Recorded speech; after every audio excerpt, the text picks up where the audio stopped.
tan kale waxaan u hambaleynaynaa ra-iisul wasaaraha shalay la ansixiyey xamza asigana wixii howl ou nooga baahdo waa kala shaqayn doonaa si daacadnimo ah ayuu ururkan uu isugu xilqaamay inuu gacan ka siiyo tan kale oo ugu adag waxaa waaye assignmentiska caalimahada loo naxariistay shaqooyinka uu nooga tegey waxaa ugu muhiimsanaya oo ka mid ah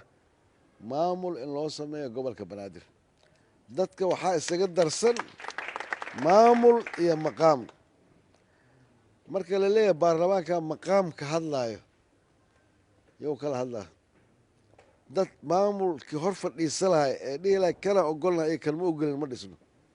waa in marka hore la dhiso maamul maamulkaas oo hor fadhiista baarlamaan keligiis xaq uma lahan inuu u sameeyo magaaladan maamul sababtoo ah constitutionka ay ku dhisan yihin laftiisu constitution loo codeeyo ummaddu isku raacday ma ah waa cillad ka hor imaanayso caalamka oo dhanna marka laba dhinac waa inay is hor fadhiistaan magaaladoo maamul leh oo maamulkeeda uu kala hadlo caasimad ahaan qaybta xaq ay yeelanayso maqaamku marka waa maqaamka guud ee ay ka wada hadli karaan magaalada maamulkeeda iyo baarlamaanku laakiin baarlamaanku hadduu yidhaha keligiis inta wada fadhiisto boqolkiiba boqol isku raaco oo xamar maamul u sameeyo baadilay naqane sharci ma ah ka awoodowna lahayn oo isticmaala taas waa uga digaynaa tallaabooyinka aan qaadi doonana waxaa ka mid a in magaaladan maamul loo sameeyo dadka joogo ay sameeyaan waa inaan maamul loo digteed garayn waa ogtay haddii waa la bilaabaa la yidhaha hadda boqolaal qofaa jaantaan roganaa imaanayso laakiin waxaa umalaynaa bayskii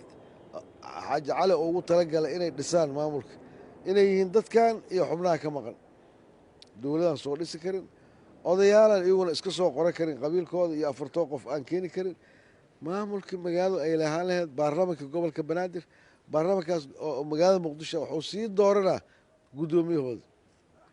kaasaa legal naqanaya markaas kaasaa la macaamilayo maamulada kale soomaalida dowladda markaas jirto caasimaddu hadday ahaanayso xaafada xamar ka mid ah iyo hadday ku ekaanayso dowladda guryaha ay leedahay iyo haddii caasimaddaba la rarayo taas lafteedaan dhib loo arkay oo magaalo kastay caasimaddu noqon kartaa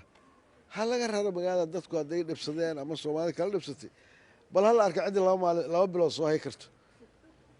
diyaar dadkaanu ma diidano caasimadda soomaaliya ka dhexaysaa waa meel lagu wada shaqeeya meeshii la raba in loo raraa ogolnaa haddaan loo rarayn ay aalayso yayna aniga igu dul fadhiisanin maxamed dheer allow naxariistaa waxaa la yidhi maxamed dheero waa la daalay dagaalaad inta ku qaaday dowladdii la dagaashay tii kalead la dagaashay intaa la dagaashay maxamedow soomaalidu inay nasatay u baahan tahay ee ha nasato an maa diidano soomaalidu ha nasato ee waxaan diidanahay adaa lagu kor nasaa hadday daashay aniga igu kor nasanin soomaali hadday daashay ha nasato waa ogollah laakiin adaan kugu dul nasanaa waa zaad wax maxamed dheer ka qayliya allow naxariistay